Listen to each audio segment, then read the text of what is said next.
2026 தேர்தல் வாக்கு எண்ணிக்கை துவங்கி இருக்கிறது. தமிழ்நாடு சட்டப்பேரவை தேர்தலில் பதிவான வாக்குகள் எண்ணும் பணி 62 மையங்களில் துவங்கி இருக்கிறது. ஒரு சேர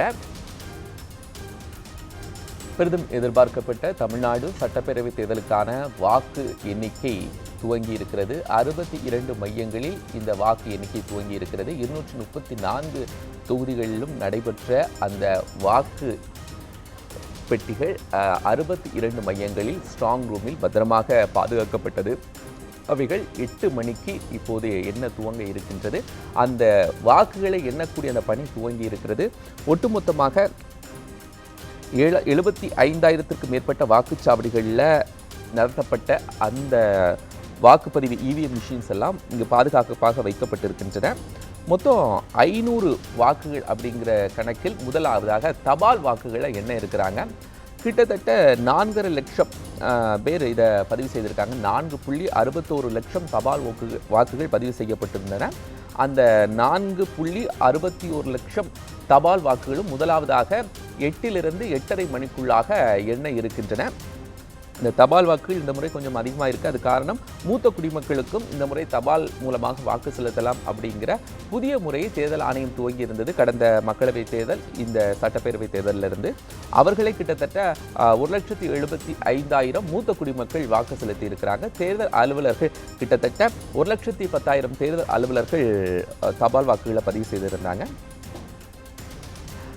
இந்த முறையில் முதலாவதாக அது துவங்க இருக்கின்றது. சிசிடிவி கேமரா பாதுகாப்புடன் இந்த வாக்கு எண்ணிக்கை துவங்க இருக்கின்றது. ஒவ்வொரு 500 ஓட்டுகளுக்கும் ஒரு மேஜை என்ற அடிப்படையில் தபால் வாக்குகளை தேர்தல் அதிகாரிகள் எண்ண இருக்கிறாங்க.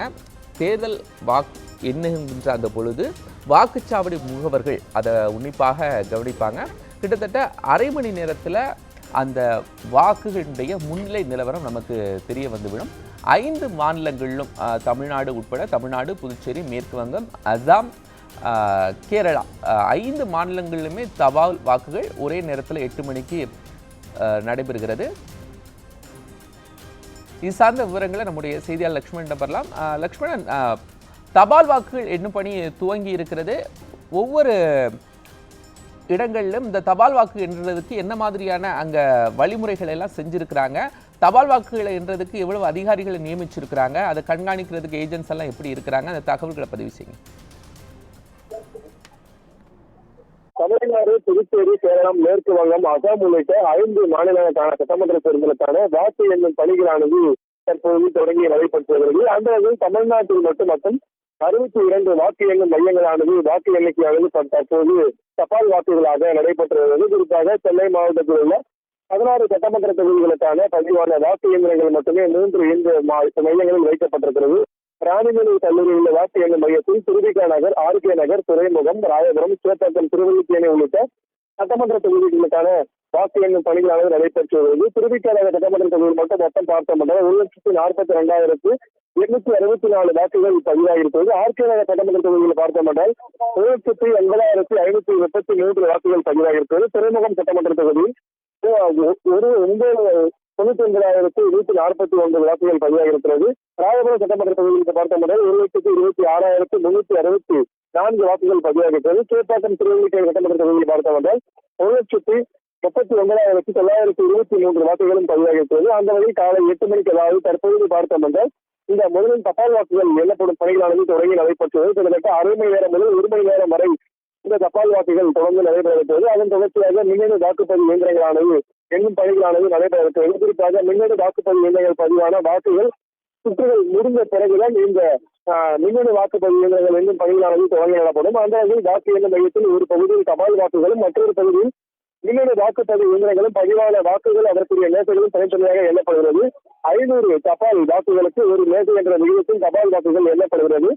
திருவிக்கான சட்டமன்ற தொகுதியில் பார்த்தப்பட்டால் 2 தபால் வாக்குகள் மேசைகள் அமைக்கப்பட்டிருக்கிறது. 14 மின்னணு வாக்கு பதிவு மேசைகள் அமைக்கப்பட்டிருக்கிறது. மொத்தமாக பார்த்த முதல் 26 சுற்றுகளும் தொடர்ந்து நடைபெற இருக்கிறது. அந்த வகையில் ஆர்கே நகர் சட்டமன்ற தொகுதிக்கு பார்த்தோம் 2 தபால் வாக்கு எண்ணும் மேசைகளும் 14 மின்னணு வாக்குப்பதிவு மேசைகளும் அமைக்கப்பட்டிருக்கிறது. மொத்தமாக 247 உள்ள சுற்று எண்ணிக்கையானது 18ஆக தரப்படுகிறது. துறைமுகம் சட்டமன்ற தொகுதியில் பார்த்தோம் 1 தபால் வாக்கு எண்ணும் மேசையும் 14 மின்னணு வாக்குப்பதிவு மேசையும் அமைக்கப்பட்டிருக்கிறது. ராயபுரம் தொகுதிக்கு பார்த்தோம்னால் 3 தபால் வாக்கு எண்ணும் மேசையும் 14 மின்னணு வாக்குப்பதிவு மேசையும் அமைக்கப்பட்டிருக்கிறது. சேப்பாக்கம் திருவள்ளிக்கை தொகுதிக்கு பார்த்தோம்னால் 2 தபால் வாக்கு எண்ணும் மேசையும் 14 மின்னணு வாக்குப்பதிவு மேசையும் அமைக்கப்பட்டிருக்கிறது. முதல் முறையாக இந்திய தேர்தல் ஆணையம் QR குறியீடு அடிப்படையில் புகைப்படம் அடையாள அட்டை முறையை பயன்படுத்தி தற்போது இந்த தேர்தல் நடத்தப்பட்டிருக்கிறது. இதனை பயன்படுத்திதான் தேர்தல் நடத்தும் அலுவலர்கள், உதவி தேர்தல் நடத்தும் அலுவலர்கள், வாக்கு எண்ணும் பணியாளர்கள், தொழில்நுட்ப பணியாளர்கள், வேட்பாளர்கள், தேர்தல் முகவர்கள், வாக்கு எண்ணும் முகவர்கள் இதனை காண்பித்துதான் உள்ளே செல்ல வேண்டும். அந்த வகையில் வாக்கு எண்ணும் மையத்தில் உள்ள முதலடுக்கு காவலர்கள் பாதுகாப்பு பணியில் இருக்கிறது. 2ஆம் அடுக்கில் மாநில ஆயுத பணியினர், 3ஆம் அடுக்கில் ராணுவ பணியினர் உள்ளிட்ட பலத்த போலீஸ் பாதுகாப்பு பணியில் ஏற்பட்டிருக்கிறது. அந்த வாக்கு எண்ணும் மையங்களில் செல்போன் உள்ளிட்ட எந்த ஒரு பொருட்களும் கொண்டு செல்ல அனுமதியானது மறுக்கப்பட்டிருக்கிறது. அனைத்து தொகுதிகளிலும் பார்த்தோம் சுற்று வாரியாக முடிவுகள் சம்பந்தப்பட்ட தேர்தல் நடத்தும் அலுவலர்களால் வாக்கு எண்ணும் மையத்தில் ஒளிபெருக்கி மூலம் அறிவிக்க உள்ளனர். மேலும் யூசைன் செயலி மூலமாகவும் இந்திய தேர்தல் ஆணையத்தின் இணையதளம் மூலமாகவும் தேர்தல் முடிவுகளை தெரிந்து கொள்ளலாம் என இந்திய தேர்தல் ஆணையம் அறிவிக்கப்பட்டிருக்கிறது. அந்த வகையில் தான் தற்போது பார்த்தோம் கிட்டத்தட்ட 5 நிமிடங்களுக்கு முன்பாக இந்த வாக்கு எண்ணும், அதாவது தபால் வாக்கு எண்ணும் பணிகளானது தொடங்கி நடைபெற்றது. அந்த வகையில் தமிழ்நாடு முழுவதும் அமைக்கப்பட்டிருக்கக்கூடிய 62 வாக்கு எண்ணும் மையங்களிலிருந்து தபால் வாக்குகள் முதல் முறையாக தற்போது நடைபெற்று வருகிறது. அடுத்த கட்டமாக மின்னணு வாக்குப்பதிவு இயந்திரங்களை பதிவு செய்யப்பட்ட வாக்கு எண்ணிக்கையானது தொடர்ந்து நடைபெறுகிறது. அந்த வகையில் கிட்டத்தட்ட 17 முதல் 18 சுற்றுகளானது தொடர்ந்து இன்று நடைபெறுகிறது. இறுதியாக தான் யாரை தமிழ்நாட்டில் அடுத்த 5 ஆண்டுகளுக்கு ஆட்சி ஆளப் போகிறார் என்பது குறித்து அதிகாரப்பூர்வ அறிவிப்பாளர்கள் இந்திய தேர்தல் ஆணையம் அறிவிக்கப்படவில்லை என்று குறிப்பிடத்தக்கது. நன்றி லக்ஷ்மணன்.